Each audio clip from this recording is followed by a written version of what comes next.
nothing particularly unusual about that June 30th, 1945. Subways, railroad terminals, and ferry boats discovered office-bound millions. Women went about their housework and later their day's shopping. Part of this normal life was newspapers, taken as a matter of course by everyone. So regular and complete a part of normal everyday living that finding newspapers on the newsstands, buying them morning and night, was taken pretty much for granted.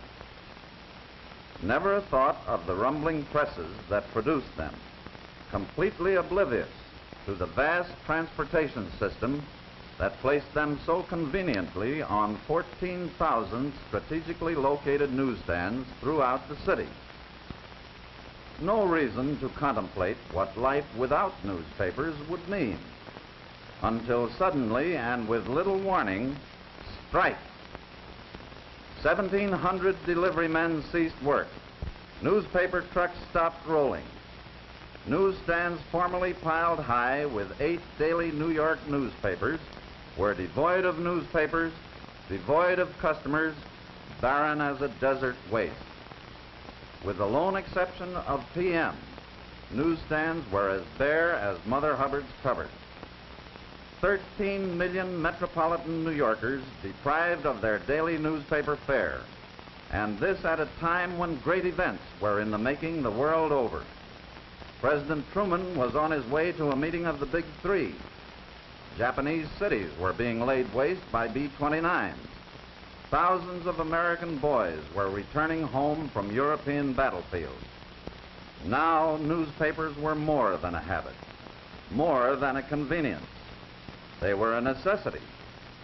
Here then was the time of all times for radio, the psychological moment. For years the point has been argued, discussion has raged pro and con. Will radio eventually supplant newspapers? Isn't it easier to turn a switch than to read an editorial?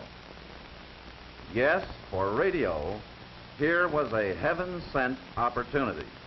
Reluctant to profit by adversity, hesitant to capitalize misfortune, radio nevertheless had a job to do, a public service to perform, and radio rose nobly to the occasion.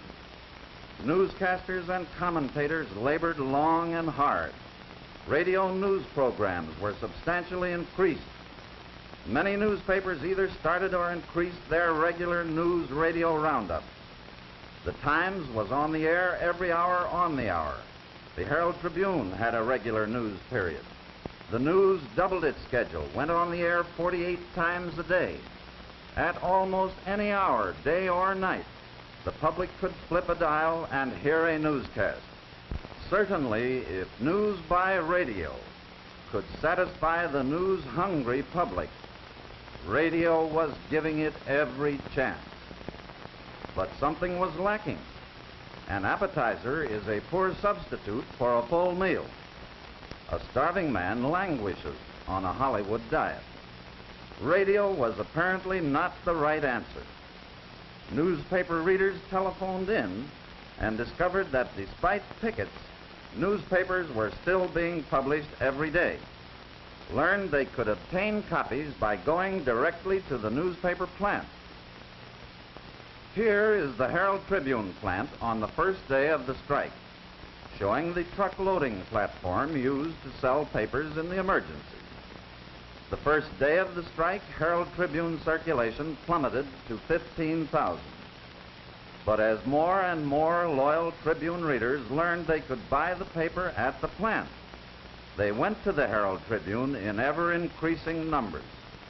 On the last day of the strike, the Herald Tribune sold 65,000 copies, by far the greater portion of them in direct over-the-counter sales to Tribune readers who had taken the time and trouble to come far out of their way to get a copy of their favorite morning newspaper. This represents a surprisingly high percentage of Tribune circulation achieved under extremely difficult conditions. Meanwhile, a flood of Tribune readers phoned the paper. Please give me more information on the change in red point values. Is it true that President Truman is out of the country? On what troop ship is my husband returning home? Now let's move to the Journal American. Here is a newspaper plant so disadvantageously located for the general public that the paper maintains frequent bus service for its own employees to a nearby transportation center. The sirens of East River shipping convoys provide a musical background for the roar of the presses. Despite its inaccessible location, Journal American readers travel to the plant on South Street in droves. Circulation on the first day of the strike dropped to 4,000, but by the end of the strike, daily sales figures climbed to 25,000. Mirror fans lined up at the Mirror plant in mounting crescendo. Daily sales figures are unavailable, but through teeming rain and blazing heat, Mirror readers made the trip to the plant, stood in line, made their purchase. The New York Sun. Here was New York's longest picket line. It is impossible to show the full effect of the Sun readership line because the paper was sold inside the building. Sun readers entered the marble lobby of the building, shown in the center, made their purchase inside, and emerged through the door at the left. When sales got too heavy for the emergency office, boxes were set up in the marble foyer to serve as temporary newsstands.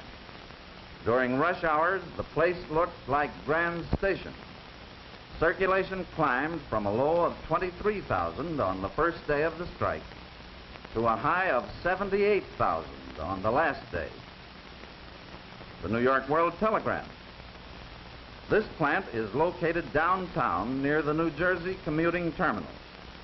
The entrance where papers were sold is situated on a narrow side street, in deep shadow, untouched by the rays of the afternoon sun. This made it impossible to take color pictures. There was nothing shadowy, however, about the long lines of World Telegram readers who came from near and far. Readers made the trip to the World Telegram plant all the way from New Haven, Connecticut, from the far corner of Long Island. Lines 5 blocks long were a daily occurrence. Thousands filed slowly into the telegram building and emerged triumphantly with their favorite afternoon newspaper. Circulation rose from 15,000 on the first day of the strike to 50,000 on the last day. The New York Times. Because of its Times Square location and because it is a morning newspaper, the largest Times crowds during weekdays occurred at night and are not shown here. Blocks adjacent to the Times were frequently choked with readers for a couple of hours around theater closing time. A New Jersey resident bought 5 copies of the paper to auction off at a Red Cross meeting. When copies of the Times got as far as Asbury Park, New Jersey, although well read by train passengers, they were sold for $1 a copy if current, 50 cents if a day old. A newsstand manager at Little Silver, New Jersey, was offered $1 for a day-old Times, but refused to sell because he wanted to read it himself. Times daily circulation rose from 38,000 on the first day of the strike to 210,000 the final day. The New York News. For 22 hours out of every 24, news readers poured in and out of the news building 2 to 4 abreast, from 6 o'clock in the morning to 4 the next morning. Lines began forming in the afternoon about 5 o'clock, stood for 3 hours to await the first edition at 8:15 p.m. The longest line occurred on a Saturday night to buy the Sunday news. This line, 17 blocks long, snaked its way along 3rd Avenue, back and forth on cross streets to 32nd Street. City police went through the subways at 34th Street, warning passengers bound for the news building to get off there to join the line instead of going on up to 42nd Street. Assistant Chief Inspector John D. Martino of the New York City Police Department said, This was the biggest lineup crowd in my experience. It averaged 30,000 for hours. People stood in line for 2 hours before reaching the counter. 42nd Street grew accustomed to a daily ritual. Passing trolley cars were parked while motormen and passengers got off to buy the paper. Taxis, private cars, the street and adjacent blocks were packed throughout each evening with vehicles while passengers and drivers bought the news. One of the picketers, after shedding his sign, nightly went inside to buy his paper. From 37,000 over-the-counter sales on the first day of the strike, sales zoomed to 915,000 on the last day, of which 584,000 sales were made over the counter to individuals in the lines you see. Happily, however, even labor strike has its lighter moments. By courtesy of Movie Tone News, Mayor F.H. LaGuardia reads the comics.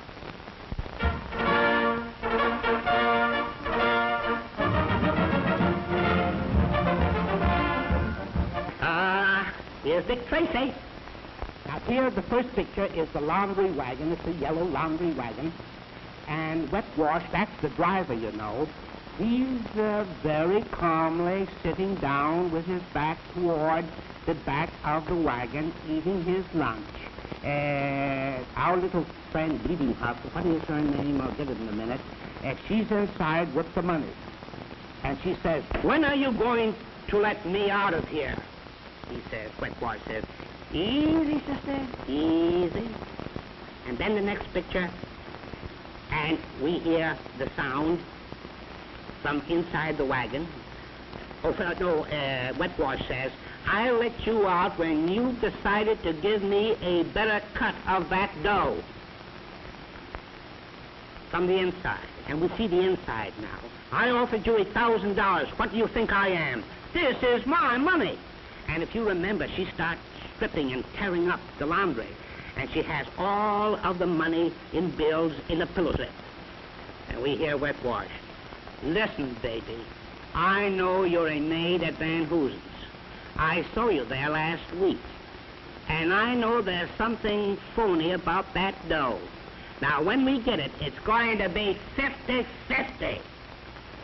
Okay? Then maybe you'd like some more of your laundry torn to pieces." Rip! She's ripping that laundry there, and that little delicate piece of lingerie.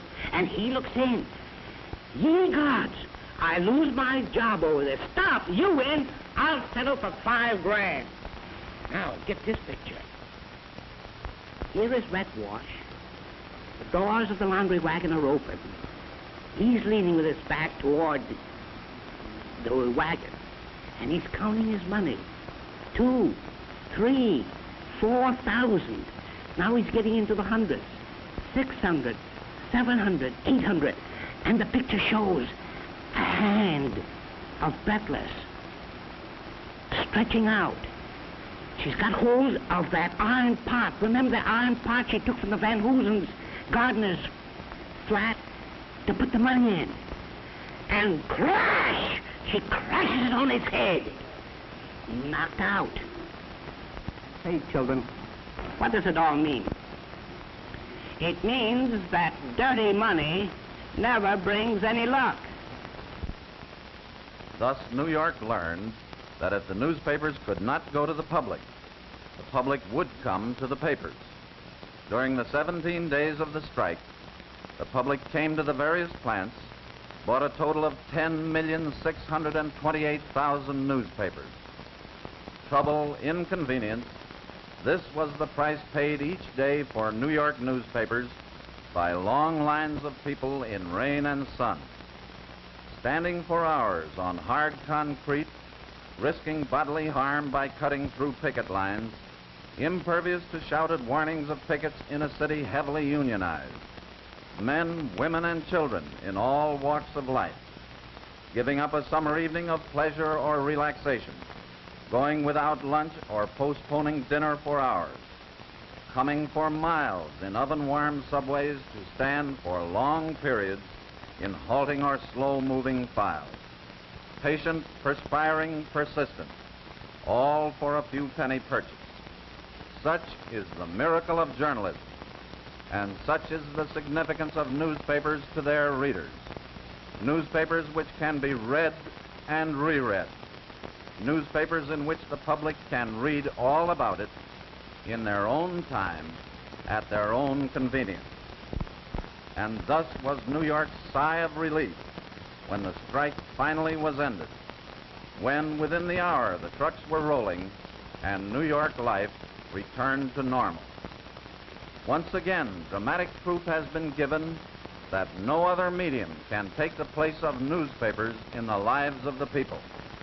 And the fundamental reason why newspapers are held in such high regard by the American public lies in that long-cherished bulwark of liberty, freedom of the press.